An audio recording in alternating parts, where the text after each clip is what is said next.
Hello everyone, আজকে ছিল অ্যানির 18 মাসের ভ্যাকসিনেশন। তো হসপিটাল থেকে আমাদের ফোন করে ওই 11:30-12টার মধ্যে পৌঁছাতে বলেছিল। তো সেই মতো আমরা ওকে নিয়ে পৌঁছেও গেছিলাম হসপিটালে। বাট ওখানে পৌঁছানো মাত্রই না মেয়ে জায়গাটা দেখে চিনতে পেরে গেছে যে এখানে এলেই ওকে ইঞ্জেকশন ফোটানো হয়। কষ্ট হচ্ছে মাম্মা? কষ্ট হচ্ছে? তাই আর ও কিছুতেই ভিতরে যাবে না, সে বাইরে থেকেই কান্নাকাটি শুরু। তাও ওকে ভুলিয়ে ভালিয়ে ভিতরে একটু নিয়ে গিয়ে বসেছি। আর ওর বেশি টাইম লাগেনি, কেননা আমাদের 3-4 জনের পরেই ছিল, তো খুব একটা টাইমও লাগেনি।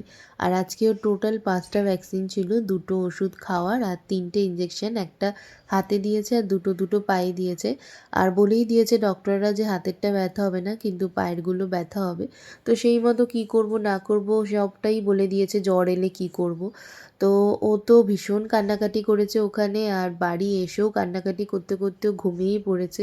দুপুরে আর আজকে কিচ্ছু খায়নি মেয়ে। আর আমি না আজকে ওকে সেদ্ধ ভাত খাইয়েই নিয়ে গেছিলাম ভ্যাকসিন দিতে, কারণ আমি জানি যে ভ্যাকসিন দিয়ে এসেও দুপুরবেলা হয়তো ব্যথাতে খেতে চাইবে না, তাই ওকে আমি খাইয়েই একেবারে নিয়ে গেছিলাম। সন্ধেবেলার দিকে ঘুম থেকে ওঠার পর ওর পছন্দের রং পেন্সিলগুলো দিয়েছিলাম একটু খেলার জন্য, কিন্তু মেয়ের একদমই কিছুই আজকে ভালো লাগছিল না, ভীষণ কষ্ট পাচ্ছিল। আর ওকে দেখে না আমার ভীষণ কষ্টও লাগছিল। ওর পাটা না পুরো ফুলে গেছিল একদম, আর এতটাই ব্যথা পাটা যে ও পা মানে বসা হাঁটা তো দূরের কথা, পা ফেলতেও পারছিল না ঠিক করে। আর হাতেরটা অত ব্যথা হয়নি, কিন্তু পায়েরগুলো ভীষণ ব্যথা হয়েছিল। সারাদিনই তো আজকে সেভাবে মেয়েটার কিছুই খাওয়া হয়নি, তাই সন্ধ্যেবেলার দিকে ওকে একটু খাবার বানিয়ে দিয়েছিলাম। আর আজকে একটু ফোন টিভি এগুলো অ্যালাউ করেছি, কিছু আর বলছি না। তো আজকে ওর শরীরটা ভালো নেই বলে ঠিকভাবে সারাদিন কিছু খেতেও চায়নি। আর খাওয়াতে খাওয়াতেই দেখলাম যে ওর ভালোই গাটা গরম হয়েছে, তো থার্মোমিটার দিয়ে দেখলাম যে ভালোই জ্বর, 101 মতো জ্বর। তো সেজন্য জামাটা বদলে দিলাম আর গাটা একটু মুছে দিয়েছি চোখ মুখগুলো, যাতে ওর একটু আরাম লাগে। সত্যি কথা বলতে মেয়েটার চোখ মুখ দেখে আমার একদমই ভালো লাগছিল না, ও এতটাই কষ্ট পাচ্ছিল দেখে আমার ভীষণই খারাপ লাগছিল।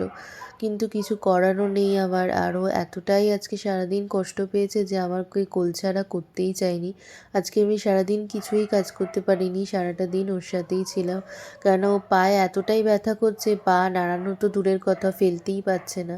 তো সেজন্য কোলের মধ্যেই আজকে সারাদিন থেকে গেছে। সারাদিন তো ওর সেইভাবে কিছু খাওয়াও হয়নি। যেই বাচ্চাটা সারাদিন দৌড়োদৌড়ি হুড়োহুড়ি করে পুরো বাড়িটাকে মাতিয়ে রাখে, সে যদি এরকম চুপচাপ থাকে তাহলে কি কারোর ভালো লাগে বলো? আজকে আমাদের বাড়ির কারোরই সেরকমভাবে মন মেজাজ ভালো ছিল না। আর ঠাকুরের কাছে শুধু একটাই প্রার্থনা করছিলাম যে ঠাকুর ওকে তাড়াতাড়ি সুস্থ করে দাও, আর এত কষ্ট দিও না, বাচ্চা মানুষ, ওকে বেশি কষ্ট দিও না।